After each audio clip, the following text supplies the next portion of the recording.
നമ്മുടെ ജീവിതത്തിൽ നമ്മൾ ഉണ്ടാക്കിയെടുക്കേണ്ട ഏറ്റവും വലിയ കാര്യം ആരെടുത്തുനിന്നൊന്നും കിട്ടാൻ കൊതിക്കരുത്. ഖനാഅത്തുള്ള ജീവിതം ഉണ്ടാവണം, ഉള്ളതിൽ തൃപ്തിപ്പെട്ടുള്ള ജീവിതം. ആരുടെയും മനസ്സിലോടുള്ള പണമൊന്നും നമുക്ക് ഉണ്ടാവരുത്.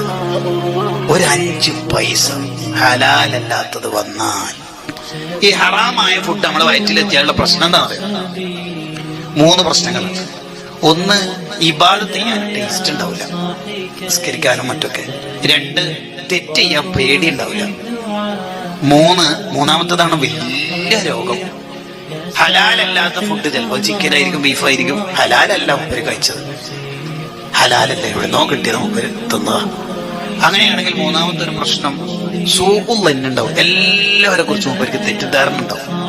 അയാളെ ശരിയില്ല, എനിക്ക് അയാളെ പിടിക്കില്ല, എനിക്ക് മൂപ്പരെ പിടിക്കില്ല, എനിക്ക് അയാളെ കണ്ടുകൂടാ. ഇങ്ങനെ എല്ലാവരെ കുറിച്ചും മോശം വിചാരം ഉണ്ടാവും. ആർക്ക്? ഹലാലല്ലാത്ത ഫുഡ് വയറ്റിലെത്തിയാക്ക്.